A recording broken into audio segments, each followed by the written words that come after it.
Welcome to the FeedBak podcast, everybody. My name is Bag. I got Obi in the house. What's up, everyone? Thank you so much for tuning in. This is a special show. I'm really excited. We got some special guests, but I want to say, first of all, thank you for tuning in wherever you are on Facebook, on the feedback.com. We'll be reading comments live on the air. So if you have anything you want to chime in, you have a question, you have a comment, feel free. We read those live. And without further ado, I can't even introduce these two because they have so many titles and accolades. We got CK Chen in the house. How you doing, man? Man, I'm doing okay. Thank you for having me. Great time. Thank you. It's been a while. When's the last time we were here? Last time you were here? Yeah, I mean, last time when we recorded in your apartment. Now it's got to be 6 years ago. Wait, we look the same. So I'll take that because we look the same. Yeah, you got to look for it. And we got Matt Fisk. Sorry, how you doing, man? Still kicking, brother. Still kicking. Not quite as high, but just as hard. I love it. I love it. This is going to be interesting, but I want y'all to introduce yourselves. Actually, Matt, go ahead. Go first and tell people who you are, what you do, what you've done, which is amazing. But go ahead. Okay, my title is Unprofitable Servant. I currently have the privilege of being the director of Straight Street Restoration Center in Maud, Texas, and also the president of Lancer Legacy Ranch, a veteran problem-solving community just 2 miles away. So I'm extremely honored and privileged to do that, and also a husband to my wife, Lisa, and a father to my little girl, Melissa. And the reason why I get all of these honors is because a man by the name of Sergeant Yi Eddie Chen took my place in Iraq in 2004. He took the bullet that was for me. So everything that I do and am to him. So there you go. Thank you. Wow. Thank you to Eddie Chen. Yes. Yeah, me, speaking from my point of view, I met Matt Fisk when we were shooting a mini-series about 3 years ago called A Long Road Home. And in that mini-series, it documented the case of Black Sunday, where he was part of a military squad that got ambushed in Sadr City, Iraq. And I met him on set. We had an actor that was portraying him, but I was like, but it's so who has the chance to kind of meet the real life version of this crazy story, and me and him started talking, kind of hit it off, and just such an amazing person. And I love his story, and just Eric Birkin also, and all the other guys that were part of that story. It's just. I just want to thank you for everybody else for all your service that you did for us in the military. I'm just really happy to talk to you. I really am. It's a big honor. Yep. I appreciate the opportunity. I really do. Thank you. All right, CK. Matt, I do want to. For those who don't know you, which is mind blowing at this Come on, point. now stop. Now, Matt, I want to echo Obi's sentiments. And you said the reason that you're here is because of your colleague and your brother, and we feel the same way. The reason we're here, we're allowed to do what we do, is because of what you've done too. So I want to start off right away. Thank you for your service, and I really appreciate that. It's an honor to kind of share these stories, and I think that's for what it's worth.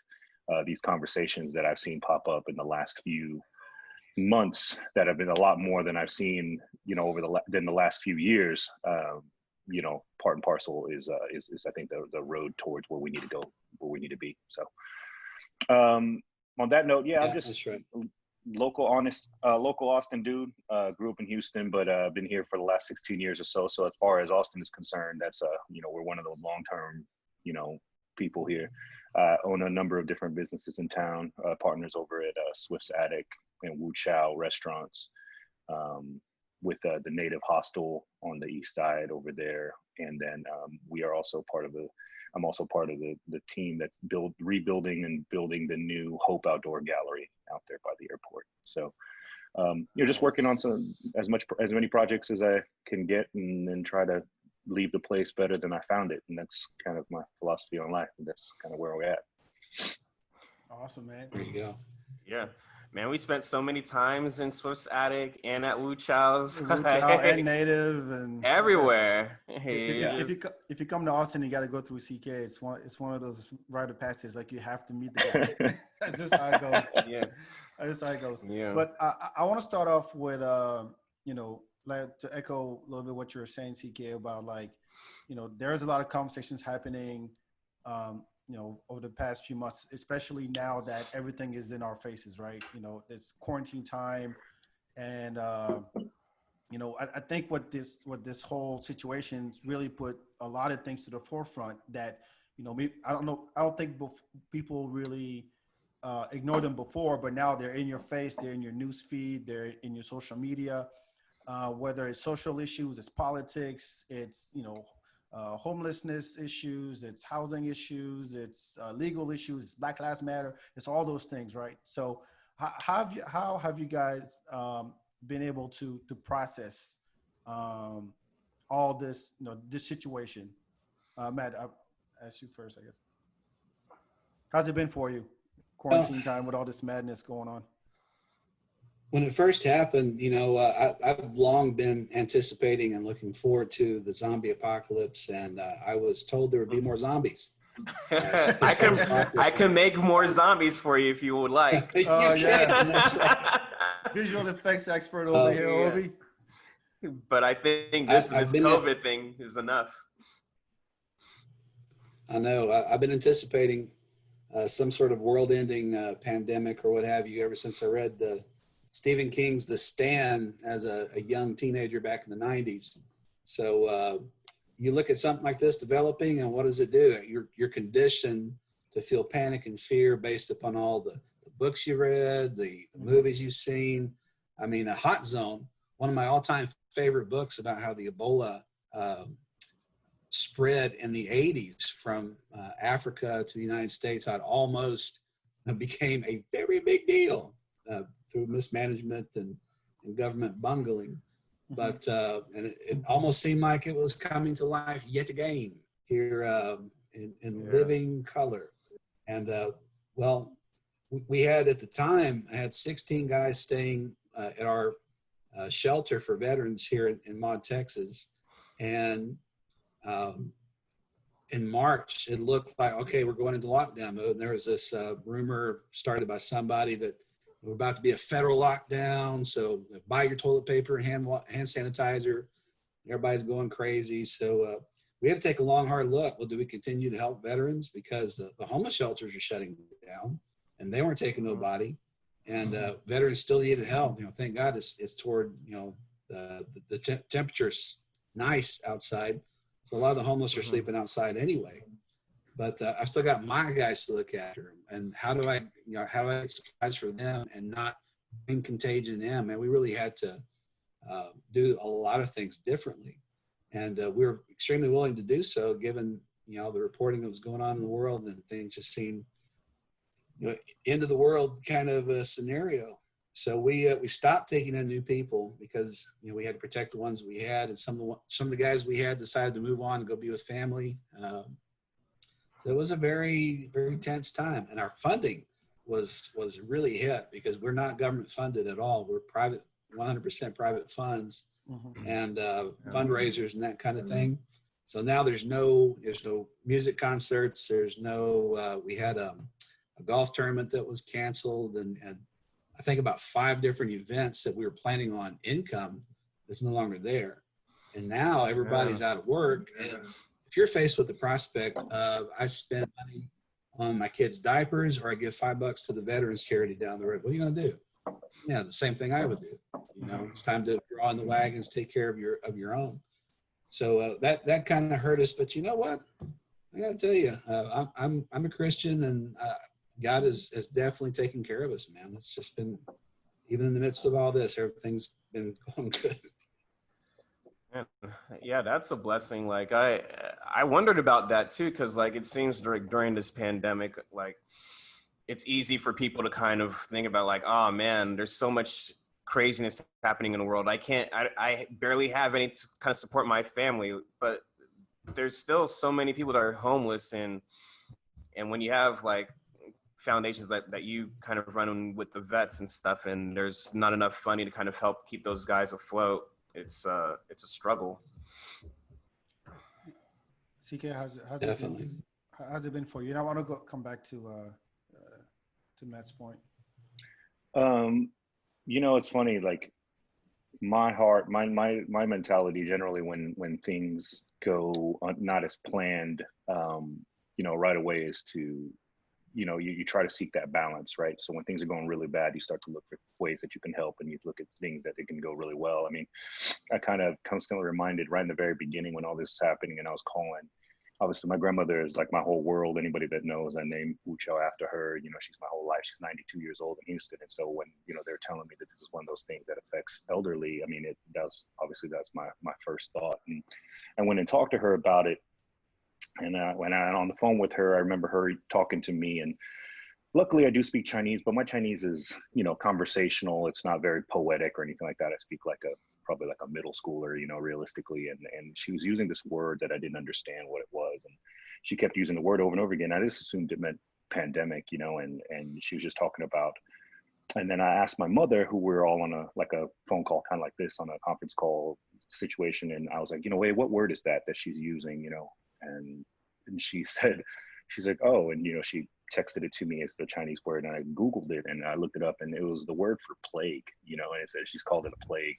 And she goes, and what she said was, she was like, you know what, CK, she's like, I got to say that it's a pretty good life that you've lived, that you never had to learn this word, you know. And it was a really cool perspective. And I'm reminded that because there's a lot of stuff out there where just like, if you can live, you know, your whole life, like imagine any of the terrible words that we know in our world, you know, war or murder or any of these words. And if you could theoretically live your life, and then for that to be an archaic word that you're like, oh, we haven't heard that word in forever. Yeah, that's when things like this used to happen. And I really love that perspective that she has had. Wasn't so much of like, what are we going to do during this, or what in the world is going to happen? It was more of like, she was very happy that she raised her grandkids in a world where I didn't have to learn that word. You know what I mean? And it was one of those things that I think that this is a very traumatic situation, and everyone handles trauma so differently. And we're really kind of seeing what happens when you kind of shake everybody up. You know, it's like you can see everybody handling it differently. And it's one of those unique, I mean, if you look at it from a perspective of, if you zoom out a little bit in 10,000 feet, you know, and look at everybody, us as humans, and, you know, where you can't see individual faces and everything, and you would see that this is affecting the entire world. Mm-hmm. You can really see the differences. You can really see the differences between the way that we're handling it versus that person or this person or that country and this country. And I think that it tells us a lot more about ourselves than I think we probably wanted to know. And I think that it's really great in a way, if you're able to take out of this an opportunity to kind of come out of this better. And you know, I see a lot of those motivational things that come out, and I believe it, that says, you know, if you come out of this the same as you went in, then this whole thing was for naught. This whole thing didn't learn shit. I didn't learn shit. So what's, you know, what are you doing? You know, take this time to do something, learn about yourself, feel about yourself, learn more about your brother, learn more about the person next to you, learn more about the people that you disagree with, learn more about those people. And so that we can make sure that this situation is not completely just it's a complete tragedy, that it really is more of an opportunity for you to become a better person and for the world to be better out when we get out of this on the other side.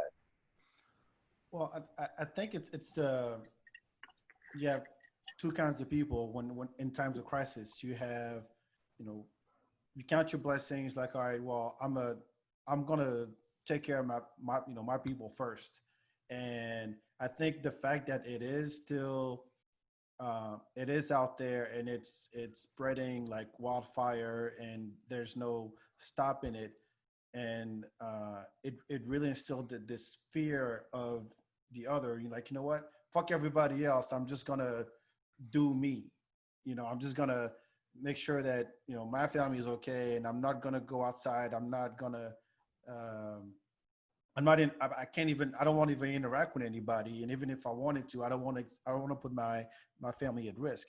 And then on the other side of that, you have people who are just, okay, I know I'm good, but how can I help others? And I think you two are great examples of that. This kind of behavior, and you would hope that more people would actually engage in this kind of activity. And I think that you get so bogged down, you get so down with all the information that's coming out, and you don't know if it's true, you don't know, where it's coming from, and you don't know how to process it. But it's always in your face every day, every day. That's all you think about. Um, that's all you see, and it can be very overwhelming. I didn't have a question. I was just commenting on some shit. Yeah. Yeah. I think it's, I mean, in general, like, do all of y'all still feel like it's like everyone has that mentality, like it's like a like dog eat dog world where everyone's trying to protect their own? Or are people more, do you think people are more open to kind of like helping each other out in these tough times, whether it's like financial or it's kind of like emotional? Because like a lot of people are like out of work. Like I don't know about y'all, I've been out of work since March, but like, so a lot of like depression and stuff comes along with that, and just people still trying to like protect their own. But at the same time, if like we're all kind of working towards like a solution, I feel like we have to have these conversations and be open to kind of, we can't kind of just accept like defeat. Like the COVID's going to be here for a while. Like I don't think any one of us believes that in a month this is going to go away. Like we're going to kind of keep dealing with this. So it's just like the next step. We need to kind of start working together, kind of, and be more productive and just making things move. Basically. I mean, I think that ultimately, I think what Matt was saying before, I agree with him. Ultimately, I think we do have self-preservation, and I think generally make sure you're good. Like I said before, part of the part that makes this so difficult is that, and much like I'm sure we'll get into later on, it's like I said, COVID and racism that we're dealing with is so parallel because it affects some people to 0 degree and some people to the final degree. Like it's one of those things that it's really difficult, and which is a true test of empathy, right? Because at the end of the day, this is something that if it doesn't affect you directly, it's really easy to ignore. I mean, you do just forget that it happens. You do forget because you don't even have to see it. It's one of those things I always talk about. Like if this disease, let's say, caused boils and made people's faces break out or turned purple or whatever it is, you would be forced to look at it and see it every day. But the fact that even until it's at its worst systems, even people who have already got it, who had very low symptoms, are able to ignore it. And it's the same thing. I think that it makes it a lot easier to either discount or not think about it, as opposed to some people who, like I said, a month ago, we lost a good friend of ours to COVID, and he was a young guy, and to his whole family, this is a different situation, right? So it's one of those things that we can't have that, and I remember, and you don't realize the trauma that it causes you, because I mean, there literally was a moment where a couple friends were talking about getting together and doing some stuff and trying to live back life to normal. And I'm here on the other end of a text thread trying to decide whether or not we were able to have a funeral and whether or not we can do this. And so the juxtaposition, the level of dissonance that comes from us having these two conversations at the exact same time is the same thing as to wonder why some people look at what's going on as a barely an inconvenience, and more of an inconvenience to them than it is to the world, versus something like is horrendously tragic to somebody who might have lost a loved one, and I think that but anyway, to digress, I think that it's important to remember that you do have to, like even in an airplane, right? You put on your oxygen mask yourself before you help other people. You do no good for you to immediately start and then you black out and then you can't help anybody. And so at the end of the day, I think it's important to take care of yourself and make sure you watch your own mental health and not burn the candle at both ends. One of the things I said before, I'm like, you don't know you're burnt out until you're burnt. It's not one of those things. It's like you gotta look for those signs. Trust me, I know. As an entrepreneur, like you end up working yourself to the bone sometimes, and you put yourself, and especially if you pour yourself into something, It does. And so, but at the end of the day, you do have to watch out for yourself and your own and your family. I think the hard part is when everything is fine with you, that instead of resting and saying, all right, I'm good, that you look out and see, all right, well, who around me, who in my circle is it good? Well, Matt, what do your fellow veterans say about this whole situation? Like, how are they living it? You know, a lot of them are like me. They've been looking for the end of the world, and you know, some of them got out of the war and don't really know what to do with themselves, and so they become kind of this recluse, withdrawn.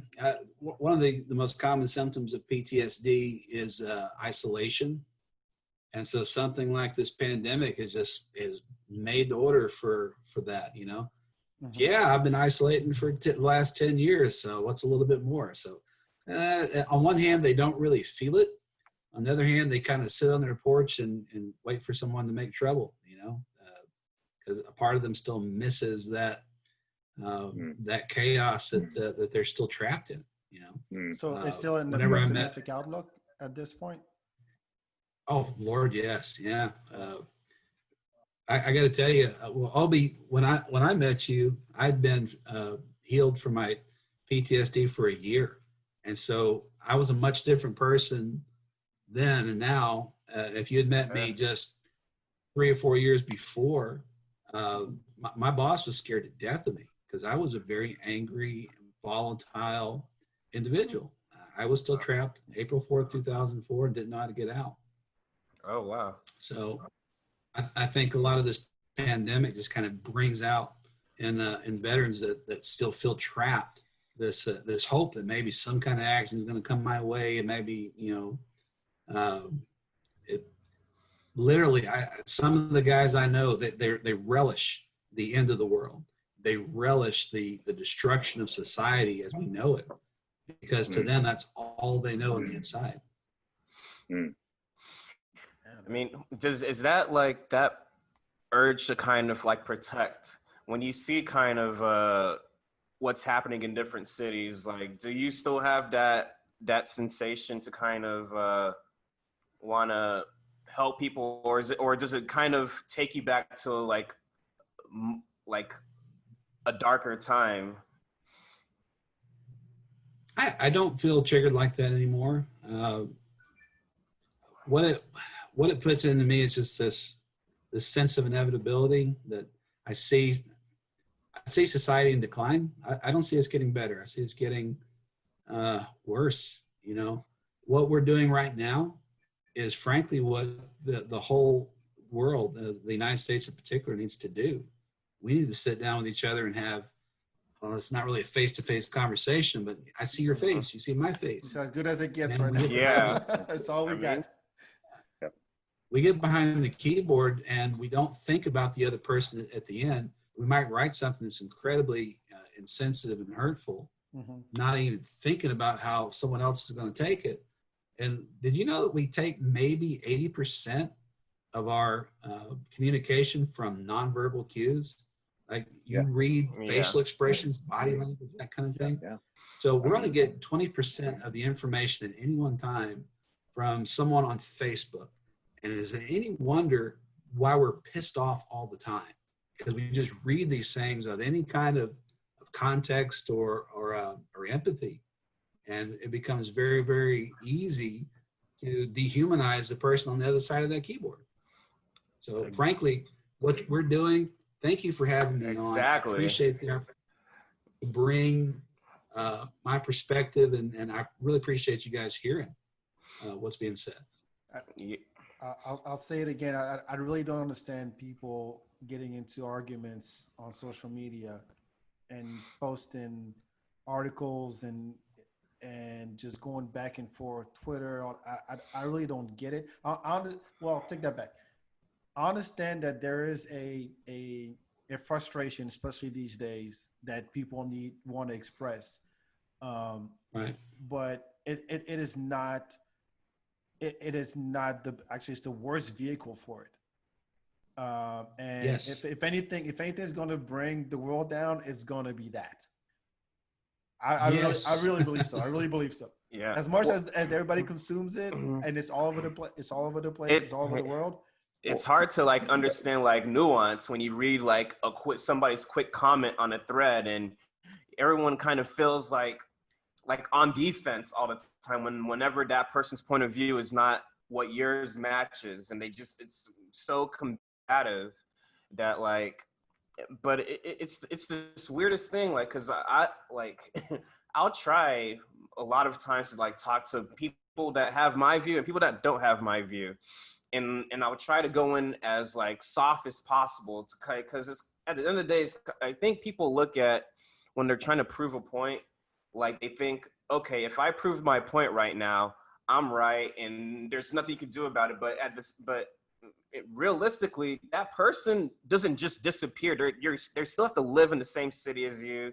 You're going to be in the same grocery stores and stuff. So you have to kind of work together and find some kind of mutual ground where everyone's happy and can kind of be civil with each other. But I feel like social media is getting very, very toxic. And I feel like what Matt said, people are losing empathy. They'll just kind of want to like shoot these daggers at people and not really care that is an actual human being that you're talking to. Or even when you hear stories about like we talked about this last time, like with the Garrett Foster situation, and then you have one half that really sympathize and is mourning him, and then another half of people that want to just go and just start berating him and disintegrating his name, and like, this is a human being. This is a vet that lost his life. Just learn to have some more empathy and get to some kind of mutual ground instead of always being on defense all the time. Well, Obi, I think that there's also a really noted difference between obviously sympathy and empathy. And I think when we talk about feeling some, like, you know, realizing that someone is going through something that's sad, or to sympathize with them. But empathy really is when you find somebody that's angry at you, it takes empathy for you to understand why that person is angry too, you know. And I think that is one of those things that I talk about. Our number one problem that we have right now is confirmation bias. I think it's one of those things where instead of finding data and things that are, you know, unbiased and drawing a conclusion from that, we draw a conclusion already and then find things to support that conclusion. You have an idea, you have a belief, and then you actually go back and you look and you Google and you try to find things to prove that this is the case, you know, as opposed to doing research and then getting as much information as you can and then figuring out what you feel then. I'm gonna push back on you a little bit, saying that this is a downfall. So I think that if you look at throughout time, all the different technologies, right? Stone Age, Bronze Age, Steel Age, Industrial Revolution, so on and so forth. Whichever civilization, whichever group of people learned how to wield this new technology ultimately took over that era, you know. Historically, I agree, yes. Yeah. So you said people were fighting each other with rocks. The first person who learned how to smelt some steel, you know, fucked you up. You know what I mean? Like they realized some stuff. And so I think we're in the information age now. And if you don't know how to fully use these tools, which they are, to its highest degree and its level of nuance that it needs to be, you're going to be left behind, or you're going to be left pretty confused. You know, I think that it is one of those things that the algorithm itself is one of those things that works well for a capitalistic situation, right? I mean, I Google a sweater and then the algorithm tells me maybe you want to see more sweaters. I Google this sweater and I go see another sweater, and then all of a sudden I'm seeing sweaters everywhere. But when it comes to thought timing, the thoughts of things and different types of viewpoints, that's not good. You end up in an echo chamber, right? You just start to get fed what you wanted to see, and you get into this belief that this is inarguable, because you have back information after information after information that confirms what you already think of. Matter of fact, what I found recently, the work that I've been doing myself, just try to get where I'm at, is I've been trying really hard to combat this by reading things of people that I don't agree with as much as I possibly can, as much, conservative news as I can, as much different stuff and different interviews as I possibly can, and then trying to at least negotiate between the two informations that I'm forced to look at. And what I found is my algorithm has started to change. Right? You look at Facebook, and now all of a sudden I get articles from both sides. I get articles, and then one of the things that's really weird to me is I'm like, wow, like this is really, if I didn't understand what was happening, this would totally make me feel like, well, this side is more right than this side, and right being right and wrong, not right and left. This side is more correct than the other side. And I think that we need to understand that. You know what I mean? When you're sitting there and somebody says something to you that is triggering on Facebook, whatever, you should take that a moment and look at yourself and go, why is this triggering to me? Where's this intent behind this person's post? Is this person a troll? Is this person just literally trying to get a rise out of me? Is this person really just trying to do whatever? Or does this person really believe this? And if this person really believes this, then have that conversation with them and come lead with, you have to give them enough space to have this conversation. So no matter how hard you feel about somebody, you got to back up a little bit and let there be a space for y'all to talk. And I think that the problem is right now is that we dogpile on each other and there's no space to have that conversation. Exactly. But on top of that, that exercise that we should all do,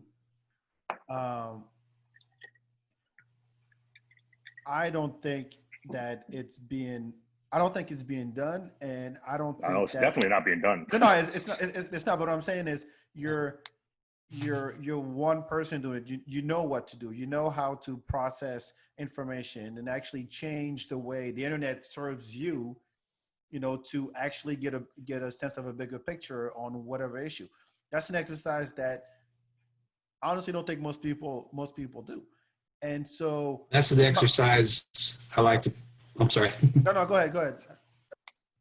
That's an exercise I like to call dinner at my mom's house, because she is diametrically opposed to about everything that I think. She thinks different. I couldn't love anyone more than I love my mother, even though she shares vastly different opinions than I do. But it makes for a lively dinner conversation. I can tell you that.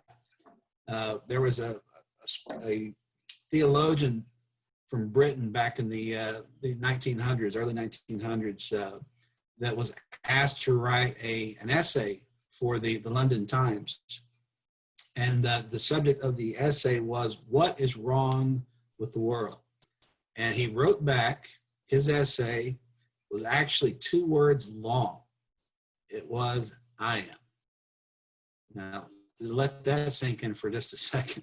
Every time that I start to think, and I could not agree more with what CK was saying, that when someone makes you angry on the Facebook rant, you ask yourself, why am I angry? Because no one can make you angry. You're angry already. Someone just brings it out of you.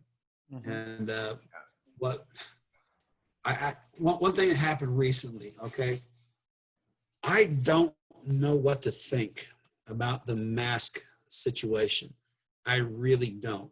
I'm not saying that because I'm on one side of the aisle or the other. It's just that I've read so many different positions from learned doctors, and the CDC has changed its mind on the very matter no less than 2 times. The WHO has changed its position on it. And so I'm left here wondering, who am I supposed to believe in this situation? Because I don't know what I'm talking about. I'm not an expert. So I get on. I'll go ahead.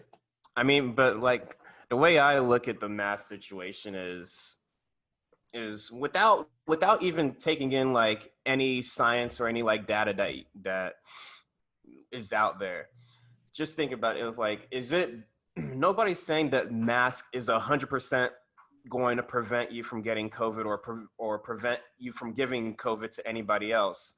But if something is it better to have nothing covering your mouth and nose, or have something, even if it's just like the most simplest thing, the most simplest like this, like a cloth, even if it's just that to prevent anything, like even if it gives you like a 5% chance, Think of it is like a it better to condom. wear it? Is it better to have that 5% chance or to have 0% chance? That's why I was like, okay, I'll take the 5% chance that this could help me possibly. That's but but again, without, I think you know, Obi, I don't mean to interrupt you, but yeah. again, this the thing about this whole conversation, that the mask thing is so fascinating to me because beyond the science, the conversation has nothing to do with you. It's whether or not you put on something that could potentially help other people. That's it. Like we've not been able to wrap our brains around the idea that this little thing that you're doing, if all of a sudden I saw the news tomorrow that was like, hey, put on a blue hat, and if you wear a blue hat, your grandmother has a higher chance of survival. You know, the science doesn't add up to anything, but if that's what they say, I have to make that decision whether or not I want to wear this blue hat, despite the fact that it doesn't match my outfit, the fact that I don't wear hats very much, despite the fact that any other thing that I want to think about why I shouldn't, it doesn't affect me whatsoever. And that's the exact fact, is to say that at this moment, what they're saying is this has nothing to do with you. It doesn't protect you at all. It doesn't protect you whatsoever. It's it's funny, the condom analogy is actually really good back, because the conversation really goes, well, the condom doesn't ever protect me as a man from getting pregnant. I'm not wearing it to protect me from getting pregnant. I'm wearing it to protect, to stop the other person from getting pregnant. And so, granted, forget about the STDs. I know that analogy is weak, but I mean, what I'm saying is, at the end of the day, the conversation really comes down to that level of empathy and saying, well, here we go. So let me chime in one thing about this. And Matt, I want you to finish up your thought too before we go forward, because I think I want to hear what you're going with. But when it comes to science, and you talk about the CDC and the WHO, and you don't know who to believe, I think at one point in time we have to kind of trust the systems and trust the process a little bit, and to say that there has to be room in science. We have room for error. We insist upon it. That's why the highest level of scientific proof is a theory, right? Is because there's room as people continue to study it. People are still studying gravity. These people are still studying things that we consider just fact, but there needs to be room for that, because every time it happens, something new is discovered, and it fundamentally violates everything and changes everything. And so it's one of those things that I find it funny, because for the people who are not scientists, who don't think this way, it's very difficult. If I went up to Dr. Fauci or any other doctor or any of my real doctor friends and asked them, hey, do you think that, eating a whole bunch of cereal cures COVID? The answer usually isn't no. The answer is, I don't know. We've never looked into that. We've never thought about it. We've never studied it. Why do you feel this? And a scientific minded person leaves room for the possibility of that. And that's why it's difficult, because people who don't like to adhere to the scientific method, that the idea of making a claim, making a hypothesis, trying to replicate it, trying to prove it, and then either proving or disproving it, have the tendency to jump in and binarily say it worked or it didn't work, as opposed to, let's look into it, let's run this test, let's see what it is, let's see what happens. And I think that we have realized that even though it feels like it's been 150 years, it's been fucking 4 months. It's been 5 months. And we haven't done stuff with the common cold. We haven't fixed the regular flu. We haven't fixed, AIDS. People are studying this stuff every day. And as new information comes out, it might be like, yo, this is it. This is totally different. This is a game changer, or whatever it is. And I think that we need to leave room to understand that it's insistent upon an educated person to leave room for their own mistakes. And it is insistent upon an educated mind to recognize that they could have made a mistake, or that there's other answers to the solution. The problem is, we're so used to saying, this is what it is, that's what it has to be, and then shut the book. Let's move on, man. I ain't got time for this shit. Let's go on, move. Let's do the next one. Instead of sitting there going, yo, okay, Like, all right. Thank you for thinking about that. Well, have you thought about this? And for them to go, oh no, I didn't think about that. Where are you going with that? So, Matt, please finish the thought as you're talking about bringing up. You don't know what to think about the masks, but I want to hear the rest of your thought. Well, you mentioned something about trusting the systems that we have in place, and I guess that's kind of where I'm hung up at, because I've lost faith in a lot of the systems that used to me to be rock solid, at least I thought I could trust. Well, let's just take government as one example. Sorry. Okay. Trust your government. Okay, not on your life. Not with your life, not with her life. No. They have proven to be inept at every level. I don't care who's sitting in the White House right now, who sits in the White House next year. It's going to be the same. I don't trust you. Sorry. You've always talk about the Sorry, you've always believed that, or you've come to that conclusion because of your experience? Well, I've come to that conclusion. Just having had personal experience, I served in the military under Clinton. I served under Bush both terms. I served under Obama both terms. So I've seen how the government treats those who serve it with no sense of loyalty at all. And that's immaterial of who is sitting in the White House. It's just a thing. The military is a machine. Government is a machine. It doesn't care about you. It's not meant to. It is a system. And it's systems that I don't trust. Even the religious system, and me being a Christian, this is saying something. The church has done a huge disservice to our society by becoming someone that is very difficult to trust. I submit to you the Catholic pedophile, well, not just Catholic, good Lord, Protestant pedophile rings and everything that's just so prevalent in today's society, okay? And that's me saying that as a Christian. The church has failed in a lot of different areas, okay? Let's look at schools. The way school is taught now, a lot different than when I was growing up. And it was a lot different when I was growing up than my parents, Educators. I homeschool now, by the way. I've made that determination that I can't send my child to Caesar and expect that she won't come back a Roman. You know what I'm saying? I think there's a level of indoctrination that goes on there that frankly I just don't trust. Let's talk about science. CK brought up a good point. You would hope that science is the one thing that you could put your faith in, but you absolutely can't. It has been corrupted, I feel, by politics. It's been corrupted by the university system, which says, I will give you this grant if you come up with a conclusion that I like. And so it becomes a corrupting influence where scientists should say, I'm going to follow the data wherever it goes. And rather than what I want it to say, I'm just going to, this is what it says. We don't find that a lot, particularly when you see scientists working for pharmaceutical companies. The profit motivation is just, I don't care who you are. Scientists are people like anybody else. And it doesn't make them less prone to making those sort of errors. I've seen it over the last 2 decades now, scientists doing things not in the name of science, but in the name of capitalism or greed or whatever. So I have a huge problem with that. And I'm always skeptical, this whole thing with the vaccine. Does Dr. Fauci stand to benefit from it? Oh, I don't know. I wouldn't be surprised. But it puts, see, when that doubt gets into your mind, you don't know what to trust. Let's look at the media. Did you guys see where I think a New York Times opinion editor resigned 2 weeks ago? Did y'all see anything about that?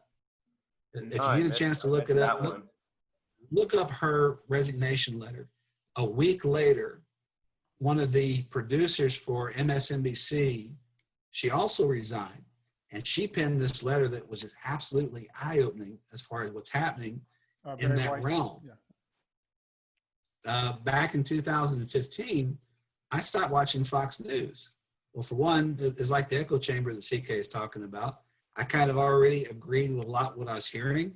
So I wanted to branch out and find other points of view that weren't reinforcing what I heard all the time, and just to see what was out there. I found it actually quite refreshing.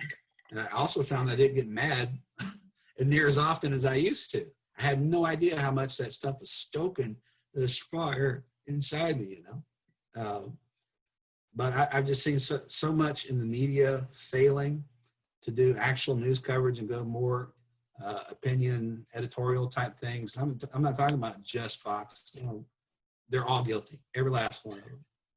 Matter of fact, if I look for news that I feel is going to be unbiased about the United States, I usually go BBC or somewhere else. Even Al Jazeera, for crying out loud. Yeah. Yeah, definitely. Everything It's you're just saying hard is to know something who stuff I've been feeling for a long time. Well, let me ask y'all this. Do you think that this is proper to the U.S. because of how it's been, how it was founded and how it's come to be in the past, decades? Or is this something that you think is all over the world? So, you know, let's go back to what Matt said, that the theologian talked about what's wrong with the world. I am. This is a human problem. This isn't an American problem. This is a lot of the conversations that you have about what and who we are as humans, if you look at it on an empirical level, we struggle the same way, because these formulas that you're putting together are very common and they're very easy. When you talk about capitalism and amassing new things, it's like when you add in this little thing, it's like that's the way that it's supposed to act. One of the conversations I had before where people say stuff like, "Oh, the system is broken." And I'm like, no, it's not. The system is doing exactly what it's supposed to do. It's designed this way. You know what I mean? And it was like one of those things where we talk about, hey, it's like a machine, generally speaking, when it if it starts smoking, you think, oh, the machine is broken. Well, not if it's a fucking smoke machine. Like, that's what it's designed to. That is that's a what it's t-shirt. that's what it's designed to do. It was designed to keep certain people in power. It's designed to keep certain people uneducated. It was designed to keep certain people blah blah blah. And now when you add in the capitalist aspect of making money, these are all things that it's like you can run it like any other business. If you remove the labels of what you're doing, it's obvious. If you're talking about lowering costs and increasing profits, well, like lowering labor costs, what's that lead to? Slavery. Where you're trying to lower the cost of production, what does that lead to? Cheaper materials or outsourcing, and the where you're going from. This is a very business 101 type of situation when it comes to capitalism, and that's why there are certain aspects that when you talk about it is, fundamentally speaking, when you put the system in place, like you talk about even in government, it's like, how do you go into government service and leave wealthier than you got in there? I mean, this is a service industry. This is an industry that it should be the smartest and the best. And instead, you're getting into an opportunity to have making money. And guess who came up with that? Another capitalist, right? Another somebody who's not a capitalist. I keep using these ist words, and I try not to. When you're using somebody who has mentality to that, you know what I mean? We have a question in the chat that's kind of along the lines of what you're talking about. Sure. I don't know if I'm saying this person's name right. Adama? My brother, yeah. He says, so what is the alternative to trusting systems in an interdependent society, being completely self-sufficient? Like, is that the alternative? Like, what if we can't trust our systems? Like, what can we do? No, I think the systems, what it comes down to is that they have to evolve and they have to change and they have to advance with the times. Nobody had predicted the internet when they wrote the Constitution, right? Yeah. The joke about it all the time about our rights and what our rights are, and how it can't change. Like, the word is literally amendment. The word is an amendment. It was amended. It was added.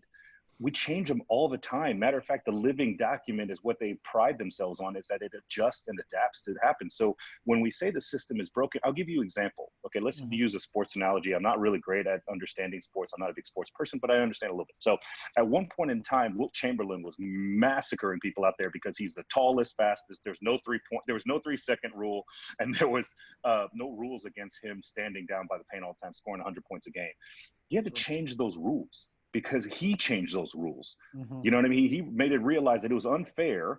And as people started to use how to exploit that opportunity, it was no longer fair for the situation. So now they decided to change those rules. It was that way. We have to add, if the system is broken, we have to say that even though it benefits us, it hurts us when it's our turn, we have to do it. I'm gonna give you an example. If we're playing basketball and one goal was hanging down halfway and it's 6.5 feet tall and the other one's 10 feet tall, and you're playing on those both, instead of thinking to yourself, well, when it's my turn to play on that other hoop, we're gonna have the advantage, so let's just leave it unbalanced. You have to sit there and say, that's not fair. Let's just make it even again, and let's readjust and make sure this thing is balanced. That's what is happening right now, is that stuff like this is where it benefits both sides. These flaws in our system, these flaws that are created or even amended into the system because somebody used it and in an ingenious way decided to benefit themselves that way, lobbying or gerrymandering or whatever that came up with this stuff.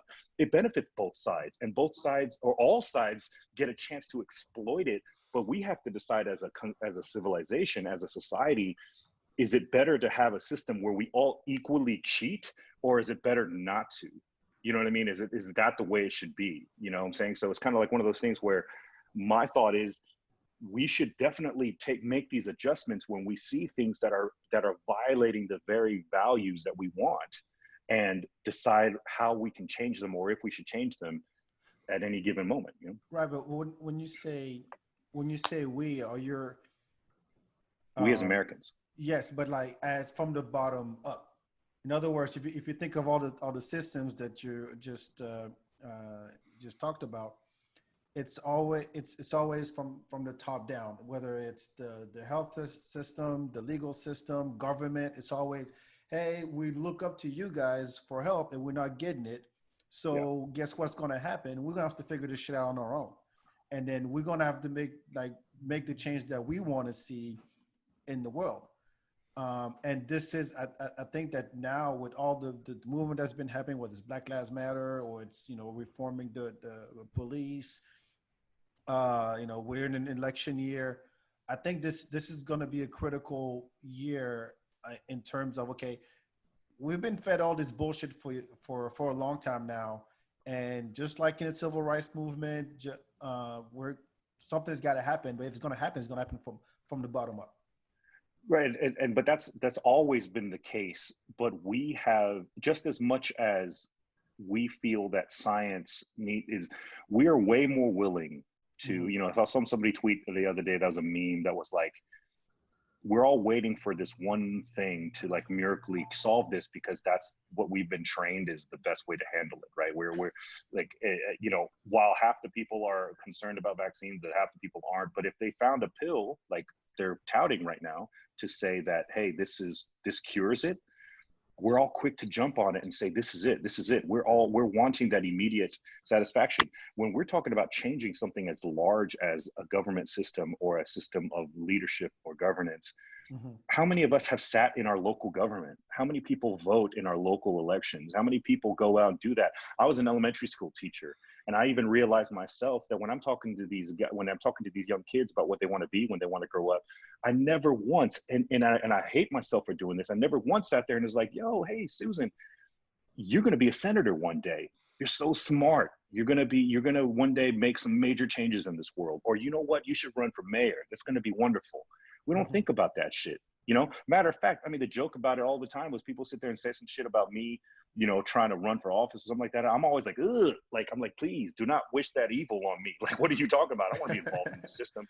But that's so hypocritical in what I'm even saying, because the fact of the matter is we got to get involved where we can get involved, and most of us don't give a shit. Our voting turnout is fundamentally demolished. I mean, it's like 40% or something like that, isn't it?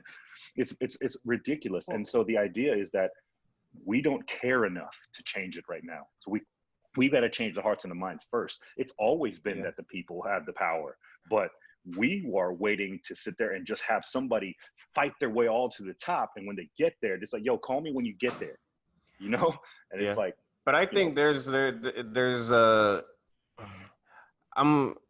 hear everything you're saying, but I'm still I'm still hopeful about our future, because all Oh, me too. us. We have like a particular skill where I've seen you, CK. You're not a politician, but you're a good leader. And you talking to your network, you could kind of generate more concern for a certain issue. And I've seen the same thing with Matt too, with his with all the leadership stuff that he does, and back as well. Like I feel like we can't wait for a savior from above to Right. come over here and rescue us. Like we have to take things into That's our what own everybody's waiting on.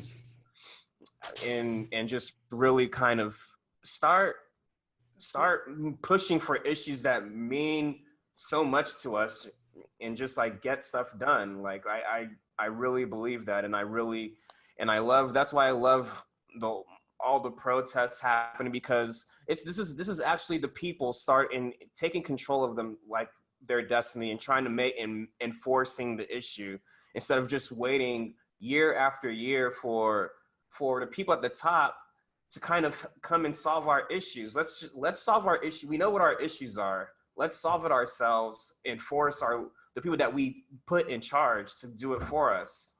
It's just, That's the way it's supposed to work. So let me ask, Matt, does that give you any hope whatsoever? I mean, the system, if you're not trusting the system, do you have some hope for humanity in the sense that, hey, if they're not going to do it for us, we're going to do it ourselves? I have lots of hope, actually. It's just I don't put my faith in the system. The systems are like CK said, man, the system's designed to do a certain thing. It's to mostly spit up or chew up the common man and spit out all this wonderful wealth for those at the very, very top. That's just how it's designed to run. And you can either, hate the game and not play it, or play it well and win prizes and everything. That's just how everything is. The last time that the system underwent a huge reboot, like the one that I think CK is talking about, was in 1099 in Great Britain. That's with William the Conqueror coming in with the Magna Carta. And that's where the way the feudal system was being run back then, you had all the serfs and the ones that served the nobility. All of a sudden they said, you know what, we're conquering this land, and this is how things are going to run. We're giving power, taking power from the king and dividing it out amongst these noble lords. And the system changed at that point. It wasn't optimum, but it changed. But it took a very strong man coming in and exerting his will. And instead of doing something that was beneficial to him, he did something that's beneficial to the world. All throughout history, there has been this feeling that there's a man coming who can fix it. The Jews called him Messiah. I think even today they're still waiting for this man called Messiah to appear. The Muslims have a man called the hidden Imam, who is also the same kind of Messiah figure. Someone that they're hoping to swoop in, has all the answers. This is the guy we need. It's kind of, you saw kind of that excitement around Barack Obama prior to his first term. The speeches he was giving in all these different world locations, it generated so much excitement and enthusiasm. It was almost creepy how excited everybody was, not just Americans, but people all over the world. To me, that kind of peeled back the skin here and said, man, I think the world is really ready for somebody like that. Now, you study the book of Revelation, there's this figure called the Antichrist. And that's, to me, that's that kind of with Hitler, you saw it. How in the world did the entire German nation think that exterminating millions of people was a good idea? They had this very charismatic fellow that came in on the heels of depression and super inflation post World War I. And he said, I've got the answer. I've got the answer. Trust me. You're in despair. You're about to lose everything.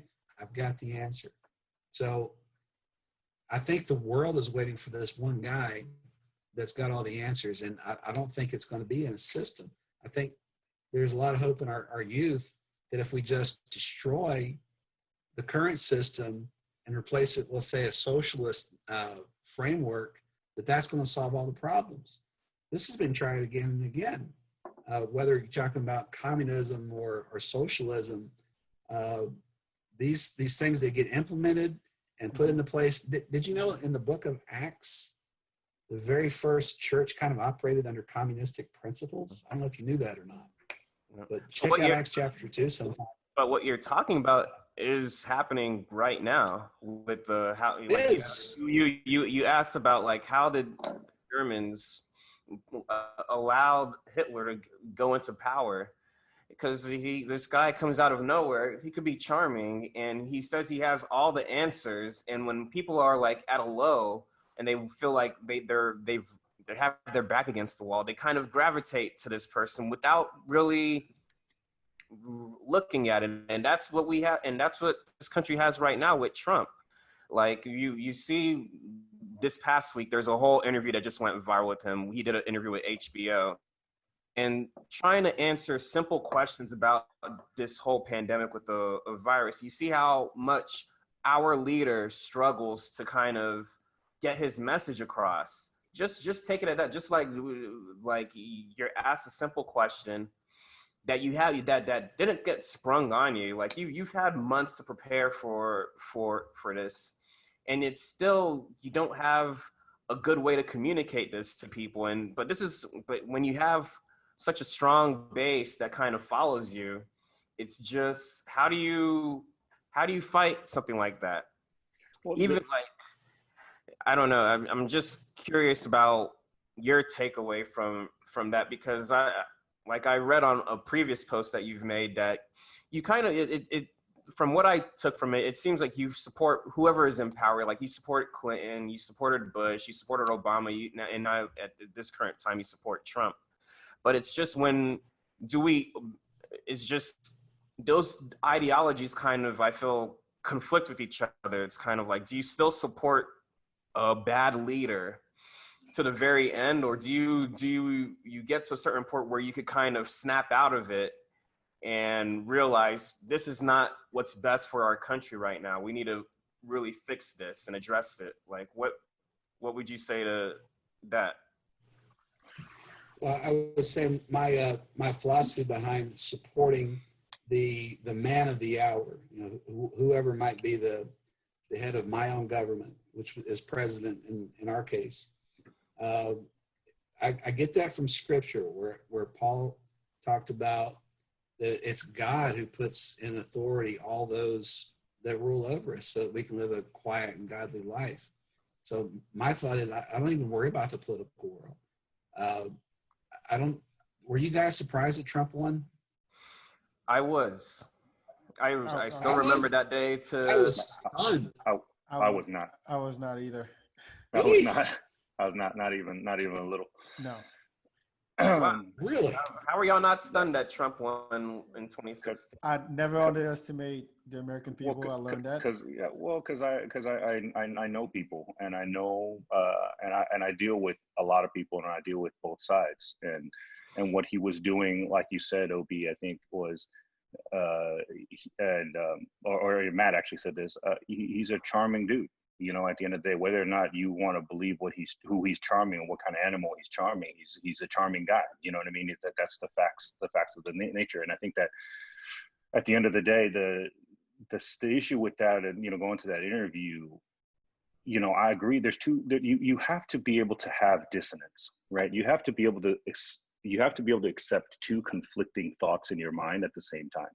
You have to be able to support the office and the presidency without supporting the person sitting in that chair. You have to be able to find somebody who has been elected that you didn't vote for, but yet support and hope that whatever it is, you have to be able to think about these things and then start to convince yourself. And I think the problem is right now, that interview to me was good in a couple of different ways, interesting, enlightening in a couple of different ways. And one of them was, it was the first time I seen a reporter really interview the way that I would interview somebody, which was not really, asking hard questions and not really giving in and just moving on to the next question, more of like pushing back a little bit, right? But you also have to realize I can see how people might think that he did okay on the interview, especially those that support him, because this is like, have you seen watch like courtroom dramas where when the lawyer will say something and then the other lawyer will be like, objection, and then like, jury, ignore what they was just said. He already said it, and so he was able to get his message out. It doesn't matter if it's real. It doesn't matter what's false. He said it, and thus it's true. Thus is forever immortalized into fact, And so I think that what it comes down to with someone like this is that we want to make sure that we do not dehumanize the people, again, that for whatever reason support and believe in this person. I don't think everyone is able to have this conversation. I think that identities that you draw from being a conservative or being a liberal or being this or being that, a Republican, a Democrat, I think those things are so profoundly powerful that it's painful to literally, I mean, they've done studies that it literally is the same as physical damage to your brain to try to change your mind about something that you identify with. There's discussions about whether or not Santa Claus was Caucasian, was white, and people lost their mind. And this is an imaginary character. You know what I mean? Because like because now, people identify from it. It's getting to the point. Like I look at the relationship between Trump supporters and Trump as like, we all know that friend that is in a bad toxic relationship, and like you like half of the country is their best friend trying to tell them like, you should really get out of this relationship that's this toxic. Mm-hmm. But we all know that when they're in that moment, there's no kind of getting through to them. Like you have to wait for them to kind of reach that conclusion on their own. And it's just we're like in a pandemic. We're up such a like this intense timeline. We don't have time to wait for his supporters to get to that conclusion and realize that this guy has some serious red flags that you should be aware of. Like, so when things like this interview happens or pick any other issue, like the kids at the border, the reaction to the protests and trying to like snatch people up and his reaction to all these red flags and how they just choose to kind of ignore it or forgive it. Mm-hmm. Either or is just like, how does half of the country kind of deal with that kind of relationship? Well, but that's exactly right though. I mean, let's use that analogy. But if you go out and you have a situation where somebody's in a relationship that you don't go and attack the person that they're in a relationship that they are currently enamored with. And you definitely don't go and attack them for making them feel stupid for ever believing in it. The conversation is you got to lead with understanding. You got to lead with trying to understand where they're coming from. Give them the room and the space and talk to them about it. And that's not, I mean, not everyone's suited for doing that. And I'm not, like I said, I'm gonna be the first to admit, there's some people that I'm just like, you know what, you don't want to change your mind. It's, deal with it. I agree with that, what you just said. But you gotta, the problem is when you lean in on the attack, the only option is to either fight back or for them to get defensive. And neither one of those leads to peace, right? And so it's like when you have to come into a space and say, look, I know how I feel already. Can we come to an agreement? I'll give you an example for myself, and I've used this example a couple times on different conversations. Matter of fact, in podcasts, it always comes up for some reason. I was that kid that invited like Jehovah's Witnesses into the house, when they came and knocked on my door, because I was like, yo, I know what I believe already, but this dude here at the door is telling me they know the truth. Like, come on in. You tell me the truth. I've been going every Sunday. This guy told me they knew the truth. So you tell me the truth, and sit there and have a conversation with them and realize at the end of the day, oh, you know what? You didn't convince me. Have a great day. I'm sorry, I apologize. I'm gonna stick with what I got. But each time in my head, I was hoping that they would come in and enlighten the fuck out of me. You know what I'm saying? Like come out there and say, yo, okay, that's amazing. I didn't realize that. That's dope. I really like that. But at least you have an understanding. That's the whole point. At least I understand them first. Yes. And the thing about it is at this point, most people, and again, like I said, it's not everybody. You look at a bell curve, there's some people on this side that will never, ever, ever, they're dug in. You know what I mean? And those aren't the people that you need to fight with. They're the most vocal, But like I said, the reason why I have these debates and online, and why I jump on podcasts like this, and why I have arguments and not arguments, debates with people online about stuff, is because I know that hundreds of people will potentially read this. And if they're in a position of if they're uncertain, then maybe they can see that I'm not leading with hate and I'm not leading with anger. And I'm gonna come in here and I'm gonna have a conversation with you. And if you really believe that this is the best thing for you, I want you to explain that to me. And if I have information that maybe you don't have, maybe I can give that to you. Or if you have information that I don't have, well, share that with me. I have so much more respect for somebody when they tell me that they believe in this and why. The why is the important. When you tell me that I support this person or I blah, blah, blah, I feel the same way about people that agree with me and they're like, this person is right. And I go, why? Why is that person right to you? You haven't even learned anything about that before. It's the same way, like I said, from a bunch, like I said, it's amongst my friends. If someone came up to me and says, yo, I met somebody, I really like this person. And I'm like, all right, well, you just met them. So what do you like about this person? Why is this person any more different than anybody else? And you have to have that conversation and that data. I think that the problem we have is that we're trying to convince people. I don't need to convince you. It's always a exactly. dichotomy. I'm not trying to convince you to come to my side. I'm just trying to see if you know why you're on your side. That's the only thing. I used the example before. Sometimes the fact of the matter is, sometimes you draw the line. What you're talking about, OB, is that you draw the line and you say, you know what, if this person crosses this line, I'm done. I'm over it. Mm-hmm. Sometimes that line is drawn for you.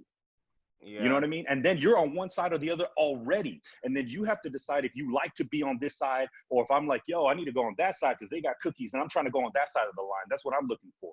But the fact of the matter is when you come in a situation where you don't realize that decision is sometimes already drawn, you got to point out to them and remind them, do you realize that no, just because you stood in place doesn't mean that line hasn't moved to your other side. It started out behind you. Now it's in front of you. You think you didn't move. I haven't, like the people who have been Republican their entire life or conservative or liberal their entire life. And then they're like, this is where I'm at. And then they wake up one morning and they go, whoa, whoa, whoa, whoa. Why is my people doing this? Why is my team doing this? And you're like, oh, while you were asleep, that line crossed you. And now you're no longer in that same team anymore. Do you still want to be on that team? And ask them that instead of sitting there saying, blah, blah, blah. Now I hate you because the line crossed you. You're on the other side now, so fuck you. That's the dumbest reaction you could possibly have. You have to sit there and go, hey, do you realize where you are? Do you realize why do you believe this? Okay, boom, boom, boom, boom. You add up A, B, C, D, and F, and then you come together and go, you know what? Agree to disagree, but I'm going to fight for my side. So either see you on the battlefield or whatever it is. But until you have that moment where you try to understand, I think you're at a loss. I think you're gonna ultimately, mess your shit up. How about you, Matt? Like, are you at are you at the point where you're at trying to understand each person you kind of have a conversation with? I think you have to take people on an individual basis. Right. You would ask me, you kind of made the assumption that I'm conservative, and I suppose I check a lot of the boxes. The thing is, I go by values. I have values that are important to me, and there are times when my values intersect with conservatism more often than not. And there's times when my values intersect with more liberal thinking, more toward the compassionate side. So I can't even, it's difficult to label someone, hey, you're a conservative, you're a progressive, you need to stay in your box. One of the weirdest things I've heard Joe Biden say is, if you don't vote for me, you're not black.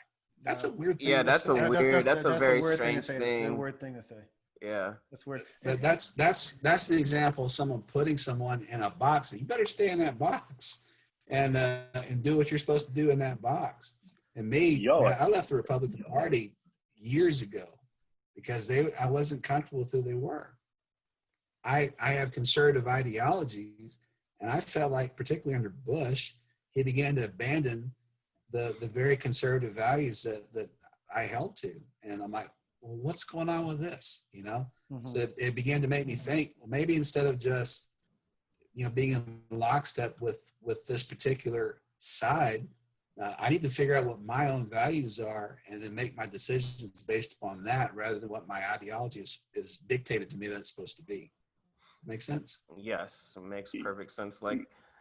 Cause I'm a mixture too. Some people wouldn't believe that I actually like a lot of conservative views, but I just feel like the current leadership that we have right now doesn't actually uphold those same values. There's no proven action that they're actually doing these things, and it's just that's why I use the girlfriend analogy or the toxic relationship analogy. It's kind of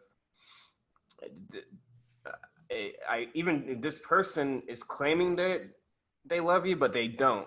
They're not proving. They're not actually proving any of these things that they said that they'll do or how they'll treat you. And it's just it's a crazy dynamic that we're in right now. It's a Well, I really think at this crazy. at this point, people with all the shit that's happening, you lose your job, you got to figure out how to pay rent, feed your family, all those things. I think that all people were looking for was somebody to inspire them, somebody that can call it a messiah, call it a leader, call it whatever you want to call it, but somebody that just go, hey, we're I feel you, I understand it's tough, and we're gonna get through this, but we have to work together. This is a plan. Here's how we can do this. I need y'all to trust me. I need y'all to trust the expert. Something comforting, but we're not getting any of that. We're getting more confused than anything else, and we're getting in these fights all the time, and it's not moving forward as fast as we wanted to. I think that the reason why we do these type of things is because it's easier to lump people to paint people with a big ass paint roller. Mm-hmm. Like if I asked you that we would look at, you got to paint this house, and then you're like, you have an option. You can either use this paint roller or you can use this tiny ass brush. Most of us would choose this paint roller because it covers a lot of ground. And when you're politicking, when you're campaigning, it's easier to cover ground like that instead of individually looking at each person. That's by and large, these politicians, our leaders, are not out here trying to win the hearts and minds of individual people. They're not sitting there. They don't leave a day of work, come by and go, I spoke with a guy named Back, I spoke with Obi, and I spoke with Matt. All three of these people now are my voters. We love them. They go out and go and speak out in front of a room full of 1,000 people, and hopefully 400 of them, they change, and 600 people walk out there and say whatever. But in that vein, they shotgun blasted this huge chunk of people to believe in them. Mm-hmm. At the end of the day, again, this is the same thing as what we're dealing with right now. We are forgetting the humanity of what we're all dealing with, and we're all dealing with it in the same way. When you look at something like COVID, and I said this the other day, I was like, if we stop treating the situation like a math problem and more of like an individual people, we might look at it differently. I was saying that instead of making a list, making an announcement that 410 people died or 136 people died, well, we'll list every name out there. And so that we have to scroll through that and then maybe come to grips with the fact that 4 pages of the newspaper today was all list of names of people who died and that they have a family attached to them, and tell me that it is a little bit easier for you to look at that rather than just a random ass number. When we talk about the situation, and I want to leave room, I want to be conscientious, we're running out of time. I want to be conscientious of Matt to talk about his friend that he lost, but I'm the exact same way, man. I've lost a lot more people in my young life than I would like to have lost. And one of those things is if you looked at it as a statistic, it's meaningless. They're reduced to nothing. They're reduced to a number. And in fact, those people were everything to me. They were my people. Those are my people. And at the end, we are able to do that because that's how we talk to each other in these broad strokes. And in reality, what we need to do is have the opportunity to look at each other as people and realize that no matter what, conservative or liberal, progressive or whatever, that our ultimate goal, again, is to take care of our own, to make our lives better, to make the people we care about lives better, and everyone else has a different method to it. And the only thing that we need to talk about is the way that you're doing it is hurting the way that I'm doing it. then that's not necessarily fair. And that's when people need to step in and communities have to be developed and so on and so forth. But at the end of the day, we are more common than we are different. We are more alike than we are different. But when we dehumanize and then force people to get into this box and say, hey, you have to live in here or else you're not one of us, is difficult, you know. But you know, like I said, I think that is difficult. That's some very critical thinking. That's some high level thinking for you to sit there and be able to look at it and look at a situation clean and clear every time, to try to remove your bias every time and to not come into a situation already knowing what you're thinking to say, you know, what I've been trying to figure out is why is that? Why is it that we whether we enjoy it or not, but we put people in boxes? Look, I'm a French African nerd who loves music and is social as hell. I don't fit any of the boxes, you know. But what is it about humans? What is it about a culture that we it's connection, we have man. to do that? It's connection, bro. I mean, it's that we are a social, connected, social species. You know, we talk about the reason why so many of us are struggling and mental health is at an all-time craziness right now is because we've lost this connection and people are literally going crazy because of it. People are literally hurting because we are unable to socialize, that they're willing to risk life and limb so that they can get back to this social activity. We are a social group because it's been reiterated within us that being social and having your tribe, your people, is better for the advancements of you. If I go up, like I said, one of the reasons why I wear shirts like this, you always joke about like how I have like about 50 of these now that just have these words on them. And the reason why I wear them is because from a room across the room, when I wear one that says, you know, me and you, your mama and your cousin too, right? Those random ass words that nobody else knows. But if you're a hip hop head, you know exactly where they're from and you're going to come up and yo, what's up? Did you see Outkast at ACL? That shit was wild. And then all of a sudden we have made a connection. And so when you have a situation with leaders and politics and all this other stuff, you find a way to connect. That's all we want, man. That's all we want. You think about, I grew up in inner city, man. We had gangs, all that stuff. Do you think all these gang people were hardened criminals at 8 years old? No, man. We're sitting in a dangerous situation, in a situation where who knows what's going on. We didn't have a lot. We're all poor. But then guess what? This older group right over here, we decided to want to hang out with them. And they decided that this is the community that they would join. And then you join this community and they're like your brothers. And then to do it, think about, you know, Matt, he's a veteran. Not when you interview a bunch of people, and correct me if I'm wrong, Matt, I don't want to speak out of line, but when they talk about people about what they're fighting for, most of them say it's the person next to them. You know, it's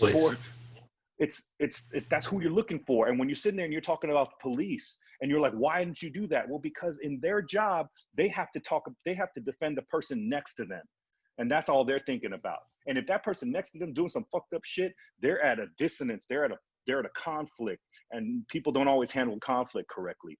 But I think that ultimately when we find a place that you dig in and you feel comfortable and you got a meat-shaped fucking hole sitting there and you fit right in, it's really intoxicating. And it's really hard to break out of that or to leave because that shit is comfortable as hell.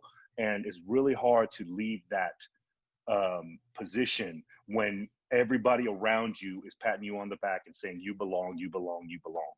You know what I mean? So. Wow. Well, did you guys have a little bit more time or? I got plenty of time. I want to hear Matt's story. Yeah. I want to leave room for Matt's. Yeah, I mean, yeah, it's an definitely. important thing. I want well. to do that too. Yeah. So I'm in. I'm in for a penny, in for a pound. I'm in. That's fine. We can keep going. You okay with that, Matt? Or I can't. Yeah, I'm just here to serve, man. Thank you. Yeah. So want to hear your story and your friend's story actually. Tell us a little bit. Well, okay. Obi alluded to it earlier. This goes way back to 2004 with the group we were in Iraq with, and you know, it was a pretty bad day. And before it was all said and done, our platoon There was 18 of us that had been set upon by thousands, and we lost half our vehicles. My gunner, Sergeant Chin, was killed. And as we're waiting for rescue inside this alleyway where we're defending out of, the rest of our brothers emptied out the base and come to get us, except they were in the back of unarmored vehicles, most of them. They just got in as quickly as they could and went to the sound of gunfire. And for people that were in their unit, but perhaps they didn't even know, had never met before. And that was Lauren Holler. He was in the group of people that came out to get us. I had never met him before. We were in different companies within that same larger unit. So we didn't train together, but it didn't matter. All that he knew was that his brother that he had never met was in trouble. And so without hesitation, he gets in the back of this truck, and they come storming toward us. What they didn't know is that there was a counter ambush waiting. They had set this in place, carefully planned and timed, and they got shot up like fish in a barrel coming to get us.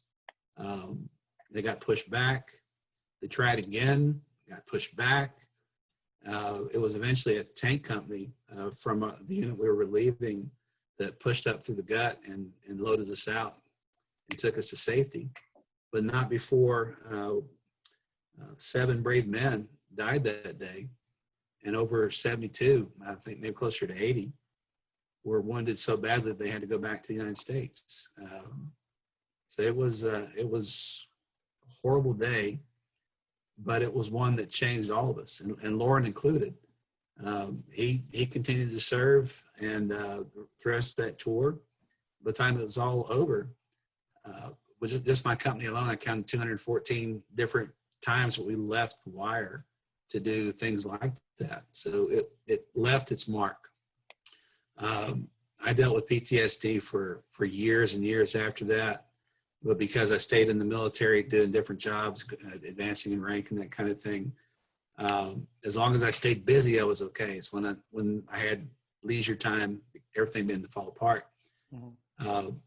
Lauren had that same kind of experience. It was a little bit worse for him because he got out and didn't stay in. So he had the full force of that PTSD without any kind of distraction. And it cost him his first marriage, and he had 2 sons with this lady, and eventually ended up getting married again, was having difficulty with his PTSD in relationships. I fully understand that. I lost a marriage as well.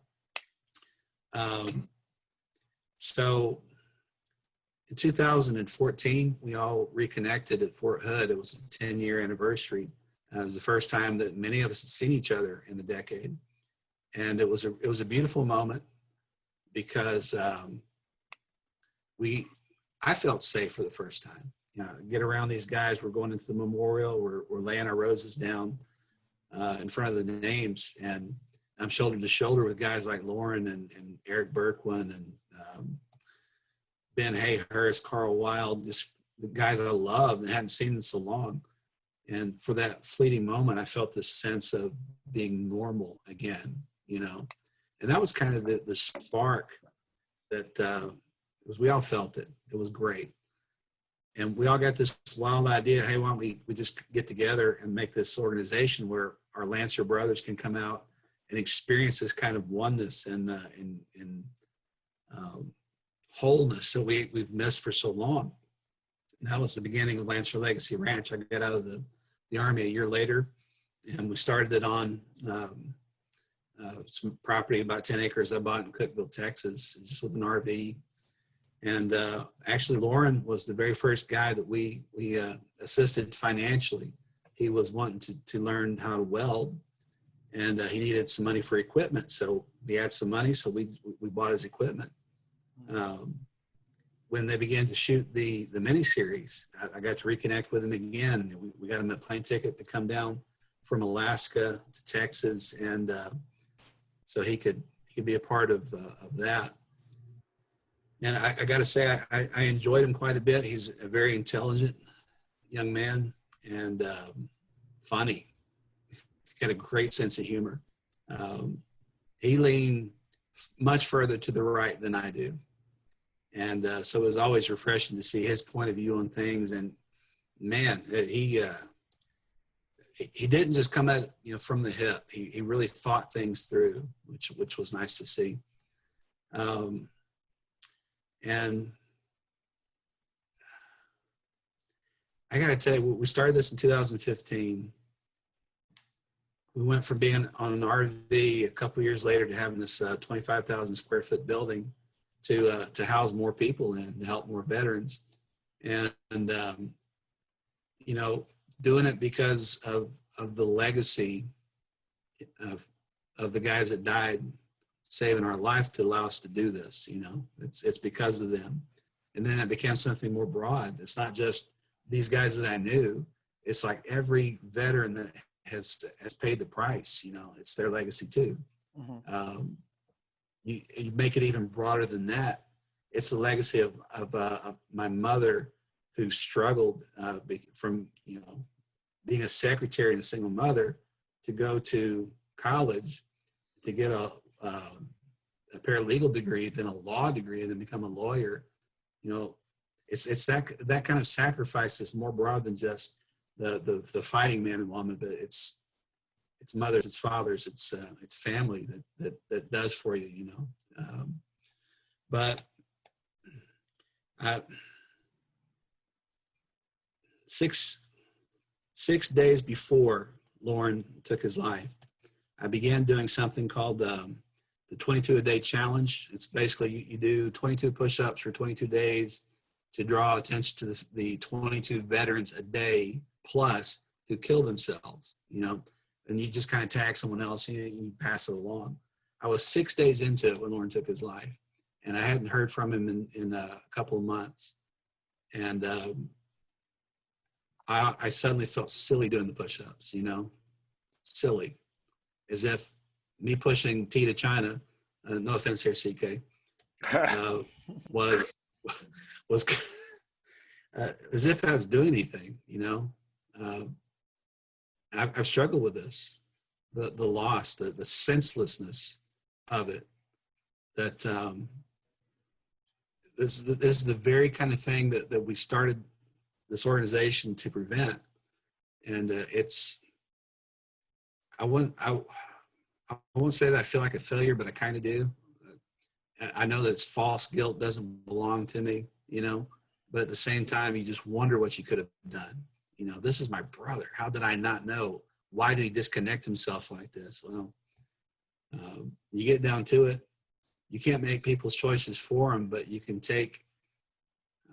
hopefully you can take something that's broken and make it into something beautiful. And so with what's happening with Lauren right now, his family's in need. He left behind his 2 sons and a wife. And even though we weren't able to help Lauren, we can still help his family. So what I would like to do, anyone that would like to donate to help that family, you can go to our website. It's www.lancerlegacyranch.org, or you can go to our Facebook page and make a donation in their honor. You need to, this is very important, make sure that when you make the donation in the memo line, you write "For Lauren Holler" so we know where to put it, okay? Mm-hmm. We're going to start pushing this heavy tomorrow. It's just letting people know, how we can help these folks. But it's when you get down to it, it's not about helping the thousands, the hundreds of thousands of men and women, veterans who suffer from PTSD, or the 22 a day who take their lives. Most of will never know these people. I know Lauren. I can help Lauren's family. So it's not about everybody. It's about saving who you can, making a difference where you're at. So I just want to encourage you that if you don't feel like giving to this cause, make a difference where you're at. CK talked about, and Obi a little bit too, about the depression that surrounds this COVID. People are killing themselves at a record rate, not just veteran, but civilian, because of the hopelessness people feel about what's going on.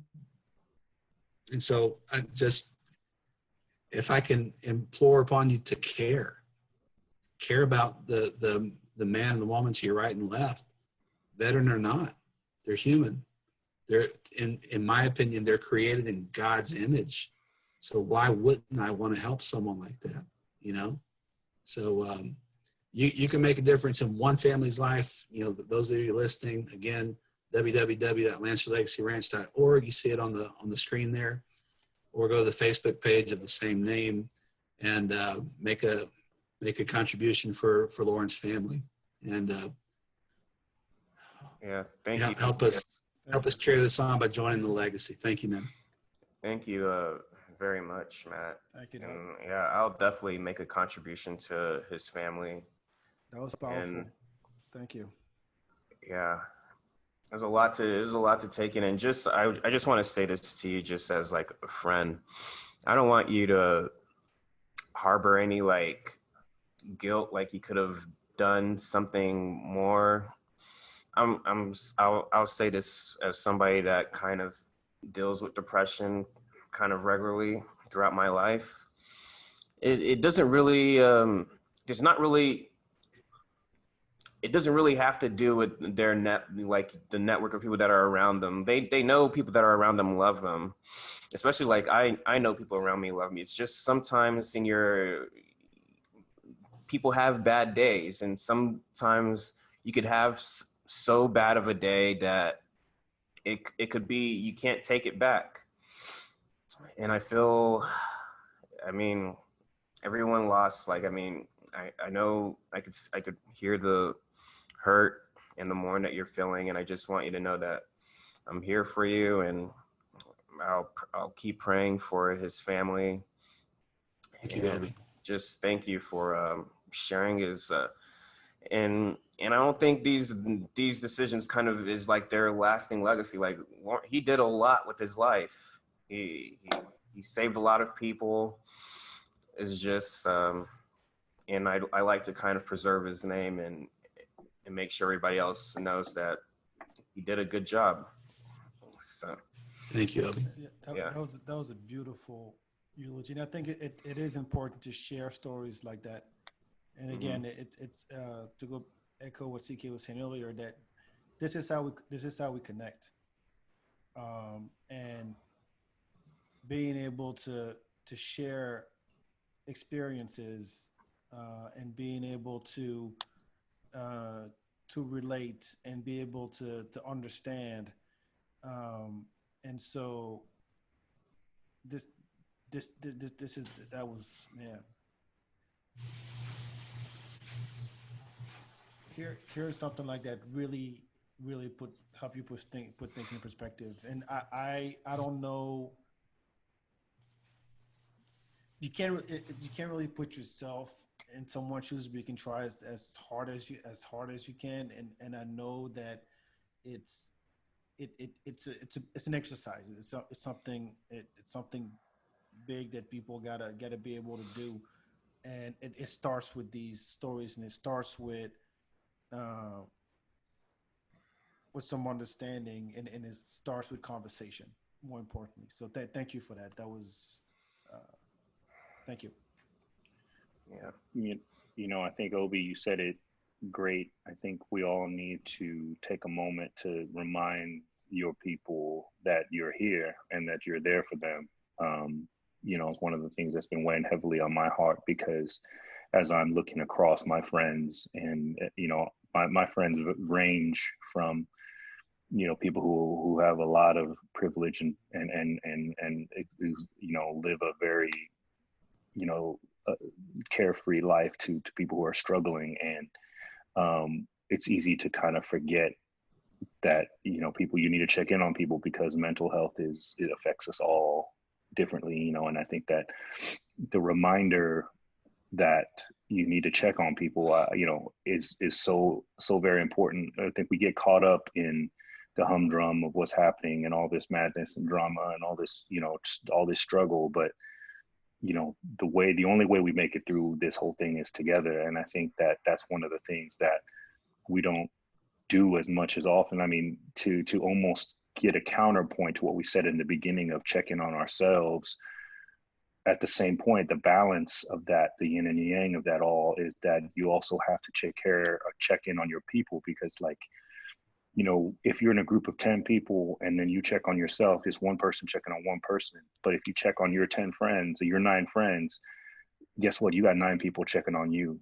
And I think that that's really important. I'm gonna say this quick little story that I remember, and I've talked about this before. I might have actually told you back one time, but there's this parable, this kind of Chinese little story about this guy was able to visit heaven and hell, right? And he said that when he went down to hell, what he saw was this big table, and it was a round table and had all this delicious food on it.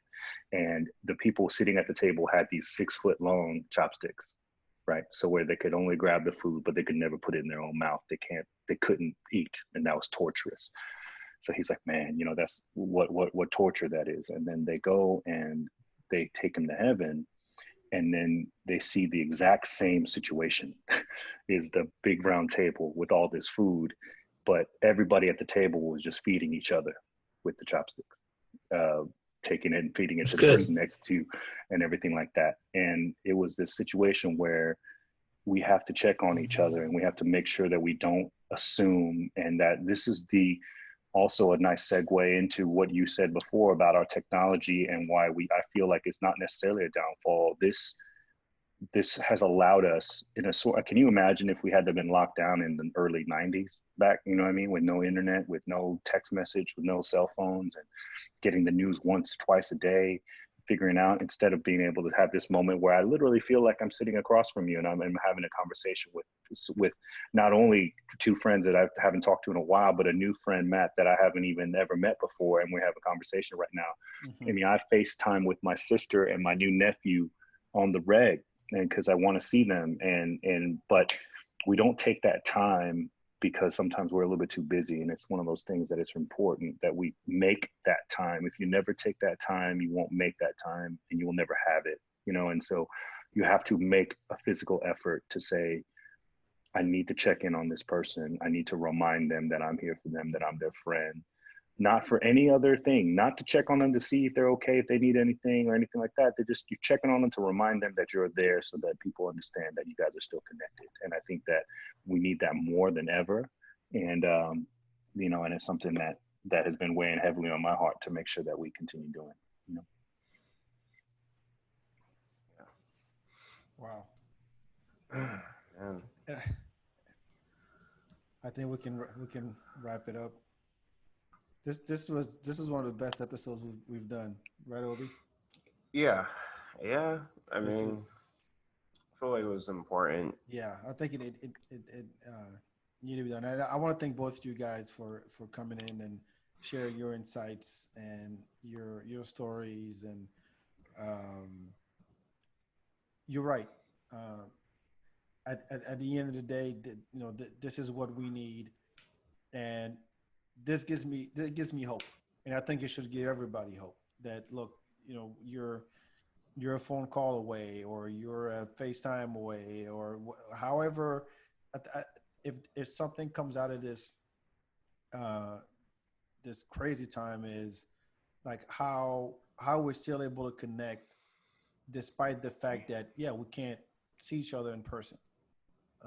And we need more. We definitely need more of that. And I'm hopeful now. I'm hopeful. So thank you both for participating in this podcast. You want to share your dope shit? Me, I have something I want to remind people about. So I volunteer with the Sickle Cell Anemia Foundation here in Austin. And on September 5th, they're doing a virtual walk. So the virtual walk is basically, because of COVID and everything, but we still want to, usually we would kind of do like a 5K or some other walk together. But this time, since we're doing a virtual walk, it's just basically going to your neighborhood or your park, and you basically get on your own social media and you kind of record yourself walking and just kind of hashtag sickle cell, just kind of bring more awareness. Like, because with other foundations, like, you know, everyone knows the Cancer Foundation, it's good to kind of help. Like, and I personally have sickle cell, like, it's just a good thing for me to kind of help be a part of. And I think I have a flyer of it. I could kind of share it with y'all too. Let me see if I can pull it up really quickly. But that's my, if anybody wants to participate, just remember that date. It is September 5th. And here is the flyer for it. But yeah, we're doing a virtual walk-in. And that was my dope thing. Hopefully people remember. And then you could kind of, if you register on their website, we'll send you a free sickle cell anemia shirt. So yeah, and that's my dope thing for this week. Cool. Matt, what's your, LancerLegacyRanch.org. We'll have all those links and everything in the show notes. Would you have anything else you wanted to share with everybody, Matt?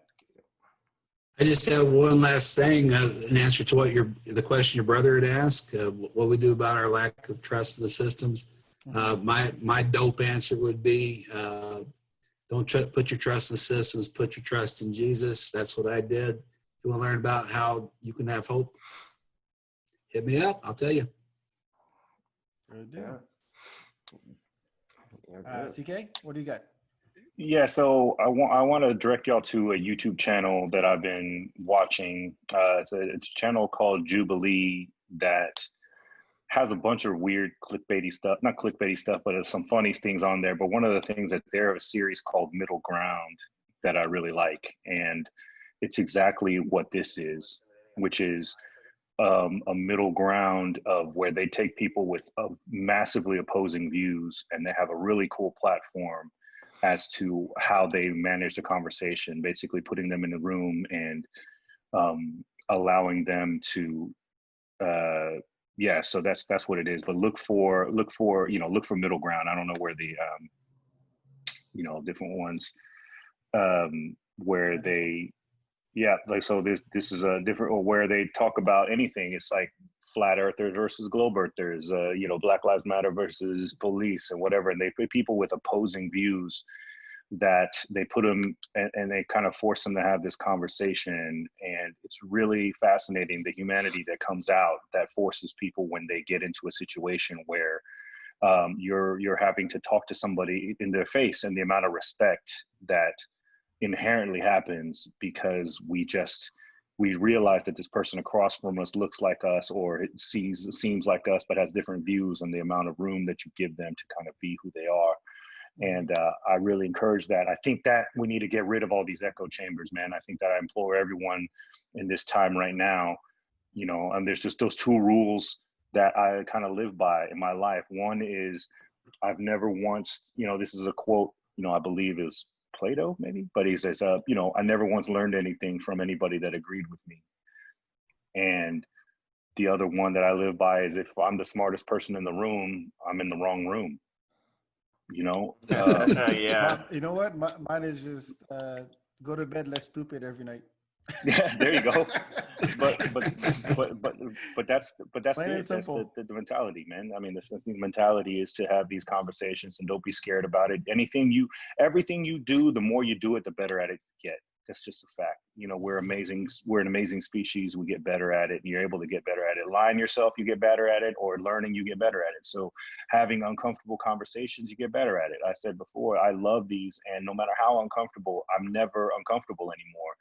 And when I find a topic that I get uncomfortable about it, I love it. It becomes a positive trigger for me to say, oh shit, okay, I didn't realize I felt this way.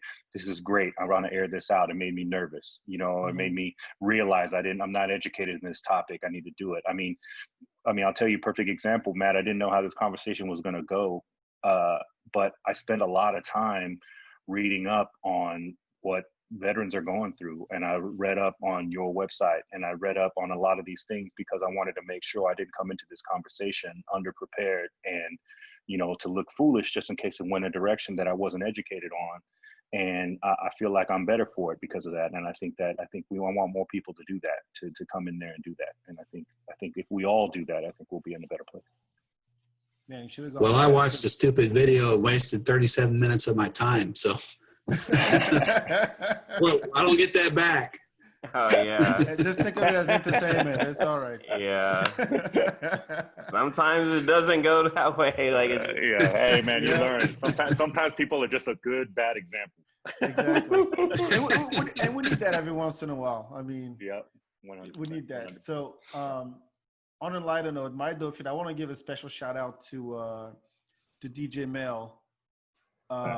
Local DJ, internationally known, Obama's DJ as they call it. He's been putting on this living room dance party every Saturday from 6 to 10 o'clock Central from his Twitch account. So twitch.com/thedjmel. And it's really turned into a community of folks from all over the world who just listen to him, you know, playing tunes from hip hop to R&B to 80s to funk, you name it. And then at the same time, there's a Zoom room happening. So think of it like a virtual dance floor where people just turn their cameras on and start having a party, you know, in their living room with their kids. People have all kinds of lights and all kinds of special effects, or they're jamming on their patio. And people who didn't know each other before this, now they stick around after Mel's set and just talk to each other about different things.